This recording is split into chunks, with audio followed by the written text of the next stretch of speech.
दोस्तों, शेखुपुरा की तारीख में एक ऐसा शख्स भी गुजरा है जिसने कानून से सरेआम ऐलान जंग किए रखा था, लेकिन हर अरूज को एक ना एक दिन ज़वाल आ ही जाता है। ये बात आपने ज़रूर सुनी होगी। ऐसा ही कुछ हुआ था शेखुपुरा के एक नौजवान नक्काश के साथ। ये कहानी है सुबह पंजाब के एक गांव सलार भटिया के उस नौजवान की, जिसे अपने वक्त में पंजाब के बड़े बड़े गैंगस्टर में शुमार किया जाता था।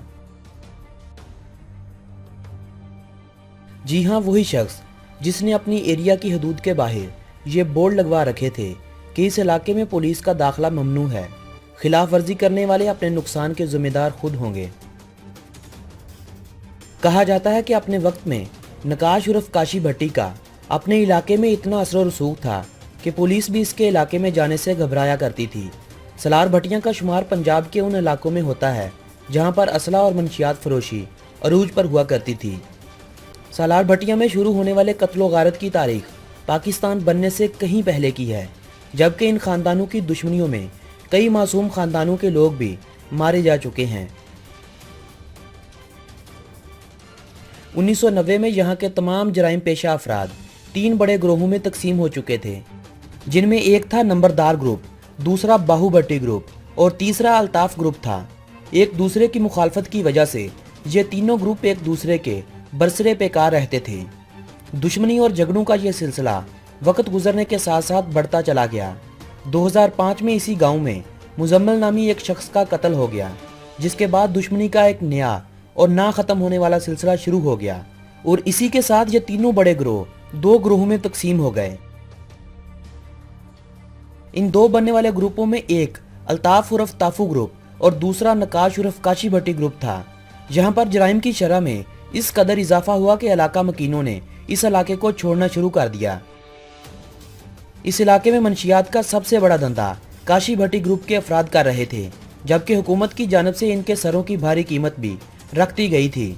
सलार भटिया में मंशियात का धंधा इस कदर अरूज पर था कि सरेआम मंशियात फरोख्त की जाती थी और जगह जगह मेज़ों पर मंशियात के ढेर लगे होते थे। कानून नाफिज करने वाले अदारों के एहलकार इन इलाकों का रुख नहीं करते थे।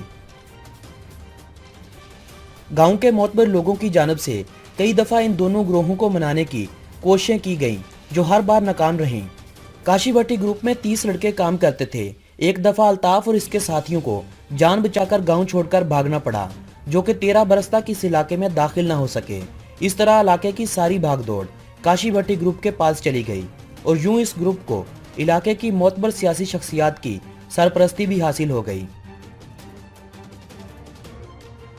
जो कि इस ग्रुप को अपने मकासद के लिए इस्तेमाल करने लगे। सलार भटिया में जराइम का खात्मा एक बहुत बड़ा चैलेंज बनता गया और इस तरह महकमा पुलिस की कारकर्दगी पर भी सवालात उठना शुरू हो गए। इस मसले के हल के लिए 2008 में DIG चौधरी तनवीर अहमद, DPO शेखुपुरा नईम इकबाल और DPO ननकाना साहब अकबर नासर खान की सरबराही में सलार भटिया में एक ऑपरेशन किया गया। इस ऑपरेशन में पुलिस और काशी भट्टी ग्रुप के दरमियान मुकाबला जारी हुआ, जो कि कमोबेश 36 घंटों तक जारी रहा। इस ऑपरेशन के दौरान काशी भट्टी ग्रुप ने पुलिस के खिलाफ भारी हथियारों का बेदरेगाना इस्तेमाल किया। 36 घंटों के मुकाबले के बावजूद भी पुलिस को नाकामी का सामना करना पड़ा और किसी भी मुलजम को गिरफ्तार किए बिना ही पुलिस को खाली हाथ वापस लौटना पड़ा। मगर इसी दौरान पुलिस ने बड़ी मिकदार में रॉकेट लॉन्चर समेत कई जदीद हथियार अपने कब्जे में ले लिए। इस वाक़े ने काशी भट्टी ग्रुप को इलाके में मजीद ताकतवर और मुस्तहकम बना दिया। इस ऑपरेशन में नाकामी पुलिस एहलकारों के लिए बहुत बड़ा धचका साबित हुई, जबकि आला अफसरान और महकमे का मोराल भी बुरी तरह मुतासर हुआ। जबकि काशी भट्टी ग्रुप ने मंशियात और असला की फरोख्त के साथ साथ लोगों से भत्ता वसूल करना शुरू कर दिया, जबकि भत्ता ना देने वाले लोगों को ये कत्ल करने लगे। इनको कत्ल करने के बाद इनकी नाश को नहर में फेंक दिया जाता था। 2011 में नए DPO ने बख्तरबंद गाड़ियां लेकर पूरे इलाके पर चढ़ाई कर दी। इस बार भी काशी भट्टी ग्रुप ने 14 घंटों तक पुलिस का मुकाबला किया, मगर पुलिस की बेहतर हिकमत अमली की वजह से काशी भट्टी की टांग में गोली लगी, जो एक टांग से महरूम हो गया और इसका भाई इमरान उर्फ मानू भी मारा गया, जबकि कुछ पुलिस एहलकार भी शहीद हो गए। इसके बाद पुलिस ने भरपूर तरीके से हमला किया और काशी भट्टी ग्रुप के 7 अफराद मार दिए गए। जबकि काशी भट्टी फरार होने में कामयाब हो गया। काशी ने एक टांग से हाथ धोने के बावजूद भी जराइम पेशा कार्रवाइयां जारी रखी। एक कार्रवाई में फैसलाबाद के थाने सत्याना के इलाके में एसएचओ ने काशी भट्टी के अहम साथी शहजाद की गिरफ्तारी के लिए उसके ससुराल के घर पर छापा मारकर उसके अहले खाना को गिरफ्तार कर लिया, जिसका बदला लेने के लिए काशी भट्टी ने पुलिस की वर्दियां पहनकर एसएचओ के घर पर हमला किया। इसके बीवी बच्चों को अगवा करके वो ले गया। बदले में एसएचओ को मजबूरन शहजाद के घर वालों को छोड़ना पड़ा। इस वाक़े के बाद काशी भट्टी का डर पंजाब में मजीद बढ़ता चला गया। इस वाक़े के बाद हुकूमत पंजाब ने काशी भट्टी के सर की कीमत 1 लाख रुपया मुकर्रर कर दी, जबकि इसके करीबी साथी शहजाद के सर की कीमत भी 1 लाख रुपया मुकर्रर की गई थी। हर जगह पुलिस काशी भट्टी के लोगों को ढूंढने में लगी हुई थी, मगर कामयाबी हासिल नहीं हो रही थी। एक दिन काशी भट्टी के एक साथी को थाना खानका डोगरा के एहलकारों ने गिरफ्तार कर लिया, तो काशी भट्टी एक बार फिर से अपने साथियों को लेकर थाने पर हमला आवर हुआ।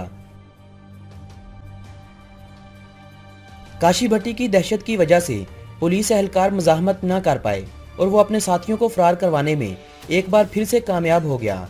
इस सारी सूरत हाल को देखते हुए शहबाज शरीफ, जो उस वक्त वजीर आला पंजाब थे, उन्होंने डीआईजी जुल्फकार चीमा को रीजनल पुलिस ऑफिसर शेखुपुरा तैनात करने का फैसला कर लिया और उन्हें खुसूसी तौर पर काशी भट्टी ग्रुप के खिलाफ कार्रवाई करने की जिम्मेदारी सौंपी गई।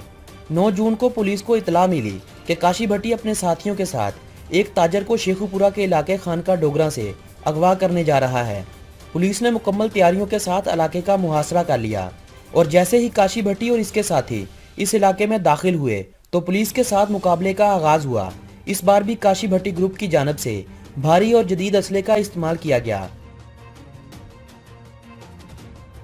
ताहम इस दफा पुलिस को कामयाबी मिली और काशी भट्टी और इसका साथी शहजाद मौके पर मार दिया गया, जबकि दीगर साथियों को गिरफ्तार कर लिया गया और यूं शेखुपुरा से काशी भट्टी ग्रुप का खात्मा हो गया। यह कहानी कोई फर्जी कहानी नहीं, बल्कि हकीकत पर मबनी एक ऐसी कहानी थी जो हमें सबक देती है कि हर अरूज को एक ना एक दिन ज़वाल ज़रूर आता है।